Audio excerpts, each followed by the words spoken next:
At this moment, we're now down to the last part of the lesson, the genetic engineering. Genetic engineering is a sustainable part of the agricultural sector here in the Philippines and in abroad, whether if it is truly beneficial or a challenge towards agriculture. Good day, everyone. Sawadee Kaptokon. My name is JV Brian Singh Sinidol, and I will be your discussant for this part. To begin with, let us define what genetic engineering is. Genetic engineering is a manipulation of genes in a particular or to produce a particular trait. Now, genetic engineering in the sense of manipulation as per the module or as per the course pack, it's either the insertion, deletion, or the manipulation or the modification of a gene from a specific species down to another species. Whether usually it is unrelated or related, but mostly it is often done in unrelated species to produce a specific trait or to produce a specific output that differs from these two common traits.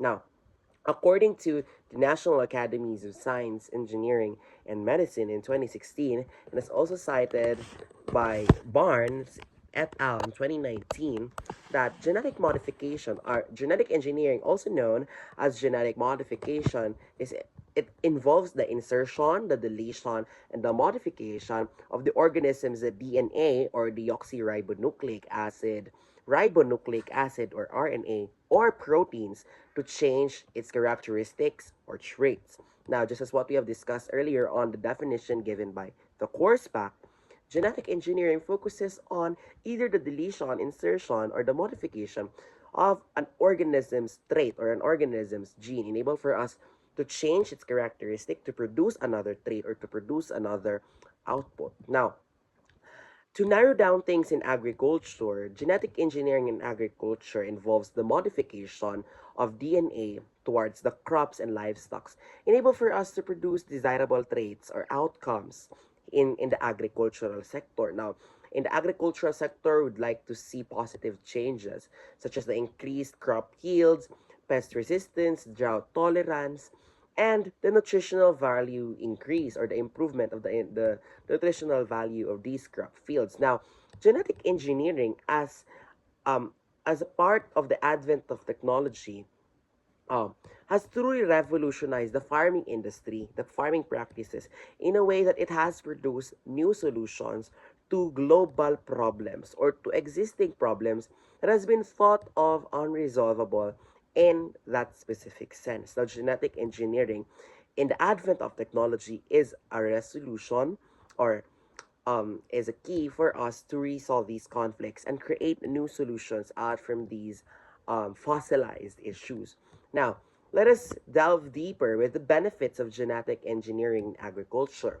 Now, according to Flores 2019 in their study of genetic engineering in agriculture, since the inception of genetic engineering, agriculture has truly depended on the modification of the genetic makeup of plants and animals. Now, what we have here the term selective breeding. Now, selective breeding has constantly been done in the agricultural sector, where countless generation of crops and livestock animals have been selected for traits considered beneficial to us humans. Now, in early 20th century, the scientific discoveries have resulted in numerous technologies that accelerated the innovation in agricultural sector, with GMOs or genetically modified organisms and GMF or genetically modified foods being one of the most notable aspects of the accelerated innovation in agriculture.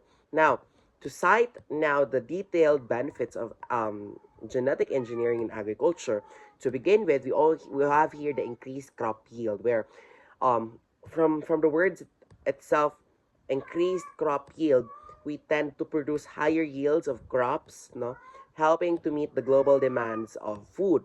So here in the Philippines, we know that our state of economy or our state of agricultural sector has constantly plummeted down due to some areas or aspects.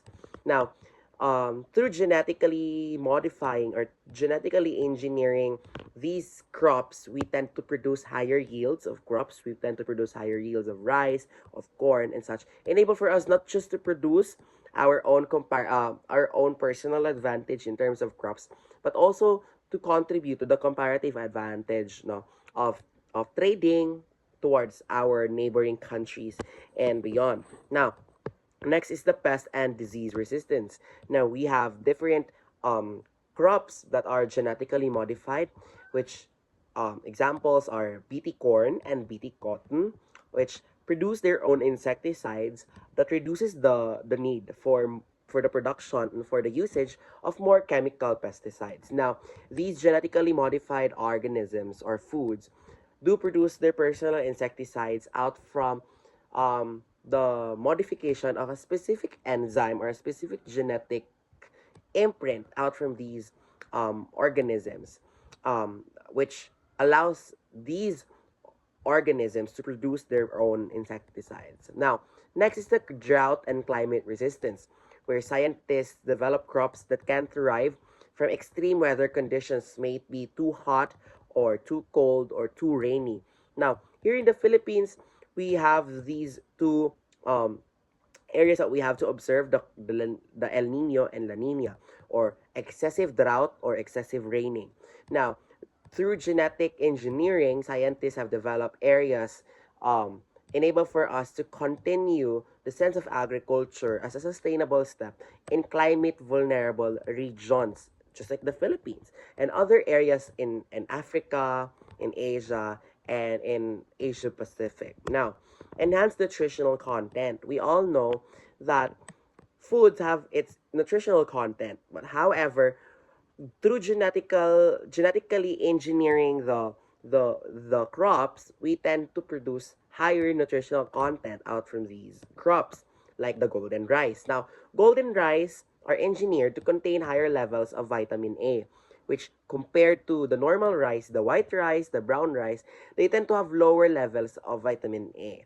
Although we haven't done or we haven't delved deeper to the specificities of the vitamins as to what um, energy producing chemicals or whatever can golden rice produce in comparison towards the normal rice. But to give you basic information, golden rice do have higher levels of vitamin A rather than the normal rice. Now, we also have the reduced use of herbicides and pesticides. Now, the herbicide resistant crops or pesticide resistant crops allows farmers to use less toxic herbicides, pesticides, which truly minimizes the environmental impact.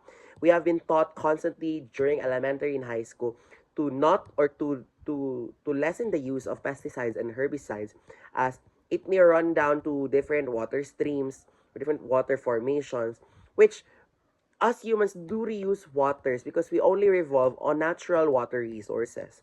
So, there are possible cross contamination that are heavily influenced with herbicides and pesticides, which can be detrimental to the health of people.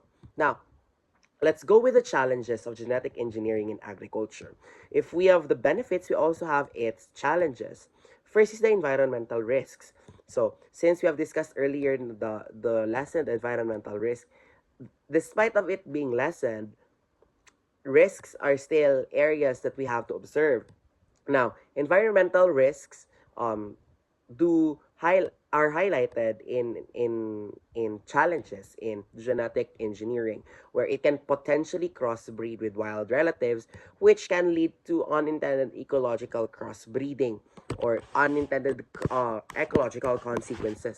Now, we haven't also done constant researches as to cases or case studies that have recorded these crossbreeding, but there are a lot of things that have contributed to environmental risks aside from crossbreeding.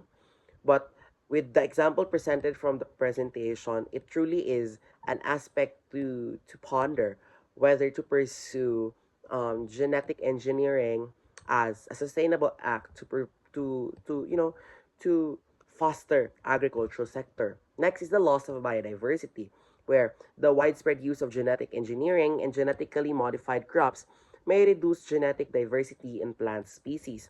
If we rely too much on genetic engineering and modifying its traits or its DNA or RNA, we tend to reduce the diversity of crops, of animals, of the biodiversity in general in the society or in the species. We tend to produce only a linear level of of genetically modified crops or organisms which are common in nature. Now, the diversity or genetic diversity would be removed once we continually use genetic engineering and genetic modification. Now, we also have here the ethical and health concerns, where a lot of people across the globe worry about the long term effects of GMO and genetic engineering. Now, studies have shown that there are areas of um, there are areas in research that have proven that GMOs or GMFs have only less to no um, impacts to foods, or they have generally found foods that are GM related safe. However, these people do still push through about the long-term health effects of the consumption of GM foods, because they believe that maybe now the effects don't show, but in the latter years to come, the effects might show slowly and slowly. Now, economic issues as well, where large agribusiness control patents in terms of GM seeds, making it costly for farmers, small scale farmers, local farmers to compete with these high agribusiness areas. Also, in economic issues, genetic engineering and genetic modification may be only accessible to those who are rich in power and in money. But how about those farmers who are only living or who are only making and who are only making enough for them to feed their families or to continue supporting a small parcel of land for them to farm. So technically, there will be an economic disparity as to pushing genetic engineering as a sustainable step in agriculture. Now, we also have the public acceptance and regulatory concerns, where different countries have not just banned GM or genetic engineering, but rather they're still skeptical about genetic engineering and genetic modification in nature. Now, there are a lot of skeptics in areas around the world that they tend not to accept GM or genetic engineering or genetic modification as a resolution or as a sustainable step in agriculture. Now, since we have discussed genetic engineering, or we have constantly said genetic engineering and genetic modification, now there should be a semantic analysis of GMO and GE, or genetically modified organisms, or genetic modification and genetic engineering. Now, here is a definitive based approach as to how we can differentiate the two. Now, genetically engineered and genetically modified are often used interchangeably when referring to varieties of crops, and not just crops actually, but as well as animals and different species um, that goes beyond traditional breeding. Now, to define what genetic modification is, to narrow down things, it is the range of methods used to alter the genetic composition of the domesticated plants and animals to achieve a desirable result. That is genetic modification. However, genetic engineering, on the other hand, is only a type of genetic modification that involves the intentional introduction of a targeted change in a plant, animal, or microbial gene to achieve a specific result. Now, in in in in different terms, or in specific terms, now scientists never used the term GMO actually to describe genetic engineering, but due to social media, due to popular media, genetic engineering and genetic modification has constantly been interchangeably used because they're common in nature. That's why even scientists do use the term now. So technically, there is slight the changing of the definition, or not necessarily the changing of definition, but more likely these terms are commonly interchanged. Now, due to it being interchanged, um, it can result to academic debates, or probably confusion, especially to those students who would like to study genetics in crops and in these aspects. So these might put them into chokehold, knowing that these words are, you know, common but not that very similar in nature. But the fact that it is being interchangeably used, there is truly a common denominator as of these two definitions. Now, delineating the fact that if there is a semantic change or a semantic drift between these two terms, there might be because of the interchange of the fact that it has constantly been interchangeably used. However, they still do differ in definition. That's why the semantic drift can be observed but isn't applied yet in the field of linguistics. Now, to synthesize the lesson from first part up until this part, food security and malnutrition remain major global concerns driven by poverty, environmental degradation, climate change, and urbanization. Agricultural practices vary from industrialized to subsistence, with different implications for food production and sustainability. While modern technologies such as high yield crops, chemical fertilizers, and genetic engineering have helped boost food supply, they also raise concerns regarding environmental damage, economic disparity, and long term sustainability. Now, to further synthesize our discussion, the Green Revolution have improved the food security in many developing nations, but its reliance on chemical inputs and mechanization made farmers dependent on costly external resources. And at the same time, the monoculture and loss of biodiversity have increased the vulnerability of food systems to pests and climate change. The debate over genetic modification in agriculture still continues, as it offers solutions to malnutrition and food shortages, but also raises ethical, health, and ecological concerns. By integrating modern science with traditional wisdom, societies can work towards an equitable, resilient, and sustainable agricultural systems that meet the needs of both present and future generations. To conclude our discussion this morning, addressing global food challenges requires a balanced approach that integrates modern agricultural innovations with sustainable practices. While advancements like genetic engineering and the Green Revolution have significantly improved food production, their long term impacts on health, environment, and economic equity must be carefully managed. Sustainable farming, responsible resource use, and equitable food distribution are essential in ensuring food security for future generations. By fostering collaboration among scientists, policymakers, farmers, and consumers, we can create a resilient agricultural system that nourishes both people and the planet. Now, if I were to ask myself if genetic engineering is a benefit or a solution or a challenge, for me, it is both. It is a solution that it has been the key for us to achieve the things that we would like to achieve in the agricultural sector of our country. The Philippines has been terribly low or has been plummeting down towards our agricultural sector. There is a need for us to innovate and to ascend towards these issues in our community, in our society. We have been named as the rising tiger of Asia way back in 2015. However, it has constantly plummeted down due to specific economic regulations and economic disparities, which made our agricultural sectors being affected.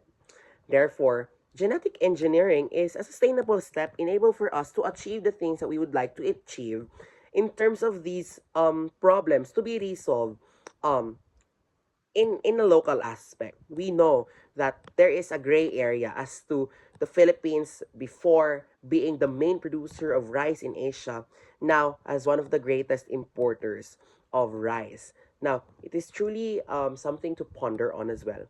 How genetic engineering has slowly recovered the Philippines in terms of the plummeting of our agricultural sector. However, we should also take note that this novel step or this technological advancement can also be a challenge where a lot of things can be affected, like people's ethical complacency, as well as the aspect of environment where we can, allow crossbreeding, pollution, or even worsening climate change. Therefore, there should be studies that should be conducted in terms of promoting sustainable genetic engineering. Genetic engineering that should be not in a level of small scale, but more likely in a sustainable approach where everyone would be knowledgeable about what genetic engineering is, what happens when we genetically modify organisms, if it is safe to consume, if it is safe to be used in public or whatever. Regardless of which, there is a need for more researches, more studies, for us to dwell and to delve deeper into how can we still improve genetic engineering without crossing boundaries, without crossing ethical considerations and such. Now, here are the references of this whole report. You may visit these links, these sources, these journals for you to browse and for you to study on, enable for you to widen your horizon more about genetic engineering.